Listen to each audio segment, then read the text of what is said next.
सच्ची दिल से मेहनत कर रहे हो, आप कोशिश कर रहे हो लेकिन नहीं हो पा रहा है, तब वो मोटिवेट करते हैं। और जो लोग कोशिश नहीं करते उनसे सर को वो पसंद नहीं होते हैं। बिग बॉस 18 के घर से नायरा बनर्जी हो गई है बेघर और उसने बाहर आते ही लगाए हैं बिग बॉस के मेकर्स पे काफी ज्यादा इल्जाम। चलिए आपको बताते हैं गाइस नायरा बनर्जी के बारे में उन्होंने क्या क्या इल्जाम लगाए हैं बिग बॉस के ऊपर। गाइज इस हफ्ते नायरा बनर्जी का शॉकिंग इवेक्शन हो चुका है। उससे पहले ही आपने देखा होगा कि मुस्कान जो है पहले इवेक्टेड हो चुकी थी और नायरा बनर्जी का शॉकिंग रिएक्शन इविक्शन हुआ है इसी हफ्ते। यानी कि 2 इवेक्शन हो चुके हैं इस घर से इस बार, एक मुस्कान और जो है नायरा बनर्जी। तो चलिए आपको बताते हैं नायरा बनर्जी आ गई है घर से बाहर और प्रेस से बात करते हुए उन्होंने बताया कि बिग बॉस के मेकर्स ने जो है ये मेरे को जानबूझ के ही इस बार वीकली जो है इस वीकेंड के बार में मेरे को घर से इविक्टेड किया है, जबकि पहले ही मुस्कान इविक्शन हो चुका था। तो इस बार किसी को भी मतलब ये आइडिया नहीं था कि एक और इविक्शन हो सकता है। और सलमान खान आए और उन्होंने एकदम से शॉकिंग इविक्शन कर दिया नायरा बनर्जी का।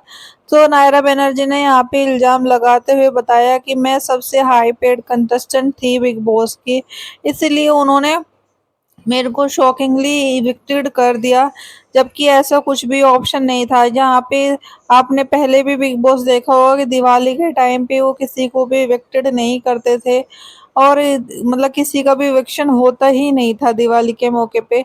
बट यहाँ पे ऑलरेडी एक बार मुस्कान का इविक्शन हो चुका था तो दूसरे इविक्शन का कोई अंदाजा ही नहीं था, फिर भी बिग बॉस ने कर दिया। तो इसका मतलब सिर्फ यही है कि मैं सबसे हाई कंटेस्टेंट थी। और यहाँ पे सलमान खान बताते हैं कि मेरे को सिर्फ 1 ही मिनट दिखाया जा रहा था बिग बॉस के अंदर, जबकि मैं काफ़ी ज़्यादा एक्टिविटीज़ करती थी, लोगों से भी बातचीत करती थी, उसके बावजूद भी मुझे 1 ही मिनट दिखाया जा रहा, तो ये चीज़ समझ नहीं आया। तो फिर उन्होंने बोला कि अगर आपको 1 ही मिनट दिखाया जा रहा है तो आपका कुछ होगा नहीं ना दिखाने लायक जो दिखाया जाए, आपको जनता पसंद नहीं कर रही होगी। तो नायरा बनर्जी बोलती है ऐसा कैसे पॉसिबल है, मैंने इतने फेमस शो किए हैं और मेरे जो मैं शो करती हूँ उनकी आपने रेटिंग देखी है कि कितनी हाई जाती है। तो ऐसा पॉसिबल ही नहीं है कि मैं अगर किसी शो में हूँ तो उसकी कुछ भी मतलब व्यूअर्स ही ना आए। तो यहाँ पे नायरा बनर्जी बोलती है कि इसका मेन मोटिव यही है कि इन्होंने सबसे पहले मेरे को ले लिया हाई बजट करके और अब इनसे नहीं हो पा रहा है तो इन्होंने मेरे को निकाल दिया। और यहाँ पे गाइस बता दें आपको कि नायरा बनर्जी ने सब पे इल्जाम भी लगाए हैं कि इसका क्या है। तो उन्होंने बताया कि सबसे पहले विवेन को बोलती हैं वो कि यहाँ पे विवेन को खामा खाई उन्होंने सर पे चढ़ाया हुआ है कि कलर्स का लाडला बता के कलर्स का लाडला। ऐसा कोई लाडला वाडला नहीं है, कलर्स के शो तो मैंने भी काफ़ी किए हैं।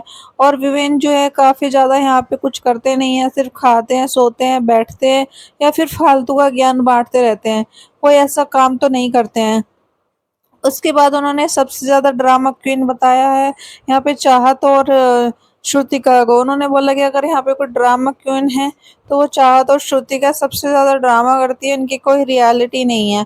फिर उन्होंने बताया कि यहाँ पे जो है सबसे ज़्यादा इन्होंने अगर यहाँ पे बिग बॉस के कंटेस्टेंट में नंबर 2 पे अगर कोई जाएगा बिग बॉस के उसमें तो वो है विवेन और चाहत, इन्हीं को इन दोनों ने बनाया हुआ है कि यही सबसे मतलब टॉप पे जाएंगे।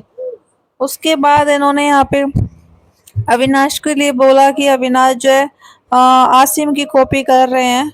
ठीक है, वो बिल्कुल रट रटाया गेम खेल रहा है कि आसिम जैसे और अभिषेक लास्ट तक चले गए थे ये सब लड़ाई झगड़ा करके, तो वो भी एंड तक चले जाएंगे। फिर उन्होंने श्रुतिका को बताया कि श्रुतिका जो है सिर्फ बच्चा होने का एक नाटक कर रही है, बच्ची होने का वो शहनाज गिल को कॉपी कर रही है, कभी भी उठ के बैठ जाती है, कुछ भी ऐसी हरकतें करती है बच्चों वाली। अगर वो बच्ची होती तो फिर बिग बॉस के कॉन्ट्रैक्ट साइन नहीं करती ना, लेकिन उसने कॉन्ट्रैक्ट साइन करके बिग बॉस में एंट्री करी। फिर उन्होंने करणवीर को बताया कि करणवीर काफी दिमाग यूज कर रहे हैं, उनका गेम थोड़ा अच्छा जा रहा है और मेरे को लगता है कि वो शायद एंड तक भी जाए। तो यहाँ पे उन्होंने करणवीर के लिए ये चीज बोली है। फिर उन्हें एली शीशा के लिए बोला कि एली शीशा भी नॉर्मली है, मतलब कोई ऐसा कोई खास गेम नहीं है उनका। यहाँ पे सब लोग अच्छा ही गेम खेल रहे थे बट मेरे को अननेसेसरी उन्होंने निकाल दिया, ये एक शॉकिंग इविक्शन ही है और जो कि बिल्कुल भी इनको नहीं समझ आया कि ताकि हेड पे हाईपेड का